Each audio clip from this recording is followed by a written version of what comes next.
চীনে তখন গভীর রাত। শুনশান নীরবতায় জনগণ যখন গভীর ঘুমে আচ্ছন্ন, হঠাৎই ভূমিকম্পন। পরিমরি করে জীবন বাঁচাতে ঘর থেকে বেরিয়ে পড়ল মানুষ। রিক্টার স্কেলে ভূমিকম্পের অস্তিত্ব পাওয়া গেলেও পরের দিনের খবরের পাতা থেকে গায়েব এই ঘটনা। বেশ কিছুদিন বাদে জানা গেল প্রাকৃতিক নয়, বরং শক্তিশালী এই ভূমিকম্প মানব সৃষ্ট। কারণ বিশ্বের অন্যতম শক্তিশালী বোমা তৈরি করে ফেলেছে চীন।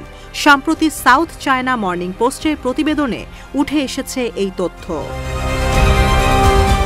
প্রতিবেদনে উল্লেখ করা হয়, পারমাণবিক উপাদান ব্যবহার না করেই পরমাণুর সমশক্তি সম্পন্ন বোমা তৈরি করেছে বেইজিংয়ের বিজ্ঞানীরা।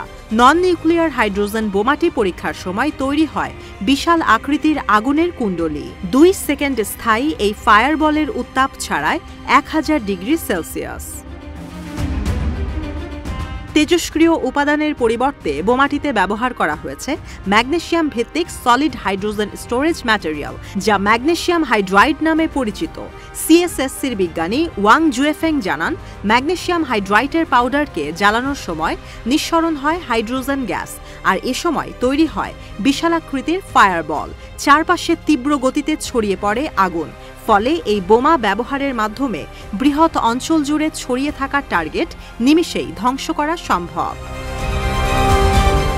বিশ্বজুড়ে চলছে পরমাণু শক্তিধর রাষ্ট্র হবার দৌড়। তবে নন প্রলিফারেশন ট্রিটির অংশ হওয়ায় যুক্তরাষ্ট্র, যুক্তরাজ্য, রাশিয়া, ফ্রান্স ও চীন অন্যান্য দেশগুলোকে পরমাণু অস্ত্র ও প্রযুক্তির সরবরাহ থেকে বিরত রয়েছে। পাশাপাশি বিভিন্ন নিষেধাজ্ঞা থাকায় ব্যবহার করা যাচ্ছে না শক্তিশালী এই অস্ত্র। ফলে অপারমাণবিক ধ্বংসাত্মক বোমা তৈরিতে মনোনিবেশ করেছে সুপার পাওয়ার দেশগুলো। বিশ্লেষকদের ধারণা, চীনের এই শক্তিশালী হাইড্রোজেন ভিত্তিক বোমাটির টার্গেট হতে পারে তাইওয়ান। সাম্প্রতিক সময় দ্বীপরাষ্ট্রটি দখলের জন্য উঠে পড়ে লেগেছে শি জিনপিং সরকার। এরই ধারাবাহিকতায় গেল সপ্তাহে অঞ্চলটি ঘিরে সামরিক অভিযান চালিয়েছে পিপলস লিবারেশন আর্মি। তাইওয়ানের জাতীয় প্রতিরক্ষা মন্ত্রণালয়ের দাবি, তাদের দেশকে ঘিরে রয়েছে চীনের কমপক্ষে 14টি বিমানবাহী রণতরী, 5টি নেভাল ভেসেল ও 4টি যুদ্ধজাহাজ। সামাজিক যোগাযোগ মাধ্যম এক্সে এক পোস্টে জানানো হয়, মেডিয়ান লাইন অতিক্রম করে তাইওয়ানের জলসীমায় ঢুকে পড়ে 14টির মধ্যে 13টি বিমানবাহী রণতরী, যারা বর্তমানে দেশটির উত্তর ও দক্ষিণ পশ্চিমাঞ্চলে অভিযান পরিচালনা করছে।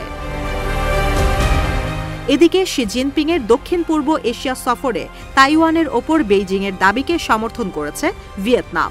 দেশটির সরকার প্রধান জানান, চীনা ভূখণ্ডের অপরিহার্য অংশ তাইওয়ান, যা দ্বীপ রাষ্ট্রটি দখলের ক্ষেত্রে চীনকে আরও এক ধাপ এগিয়ে নিয়ে গেল।